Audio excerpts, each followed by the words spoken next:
ای تشنه صد پاره تن ای بی کفن.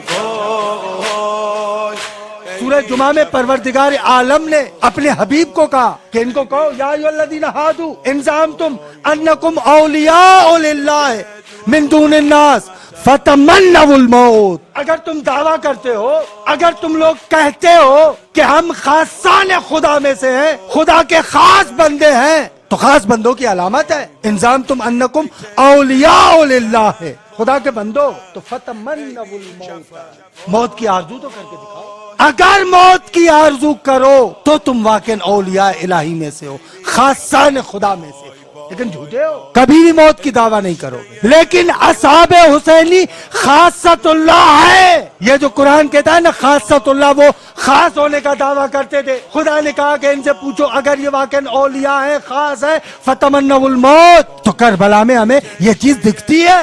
امام حسین علیہ السلام کربلا کے مسیر میں، راستے میں اچانک آگ لگ جاتی، اٹھتے ہیں، فوراً کہتے ہیں انا للہ و انا الیہ راجعون. کل میں استرجاع پڑھا، بڑا بیٹا علی اکبر آگے آتا ہے، بابا کیا ہوا؟ بیٹا ایک ہاتف غیبی کا آواز سنا کہ یہ قافلہ جا رہا ہے اور موت ان کے پیچھے پیچھے آ رہا ہے. تو وہاں پر کیا کہتے ہیں علی اکبر؟ اولسنا علی الحق، بابا کیا ہم حق پر نہیں ہیں؟ امام حسین کہتے ہیں بیٹا اگر ہم حق پر نہیں ہوں گے تو کون ہوگا؟ تو یہاں پر علی اکبر کیا کہتے ہیں؟ اذن لا نبالی بالموت، بابا اگر ہم حق پر ہیں تو اب موت کی پرواہ نہیں ہے.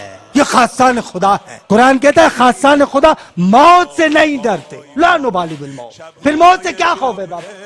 یا یہ تو پھر بھی آپ کہیں گے ایک جوان ہے. شب عاشور امام حسین علیہ السلام سب کو کہتے ہیں جانا چاہتے ہو تو جاؤ. اچھا میں بیعت بھی اٹھا دیتا، چلے جاؤ، بیعت اٹھا لی، تمہاری جنت کا ضامن. یہ دیکھیں کربلا یہ ہے، کربلا دیا بجھا کر، اجازت دے کر جانا چاہتے ہو تو جاؤ، لیکن پھر بھی نہ جائے. یہ خاصان خدا ہے. یہ دنیا تعریف کرتی ہے، طارق ابن زیاد نے یہ کیا یہ کیا. عزیز من، ایک جگہ پر لے کر جانا، کشتیوں کو جلا کر دینا، آذو کا جلا دینا اور بات ہے، یا ان کو مارو یا مرو.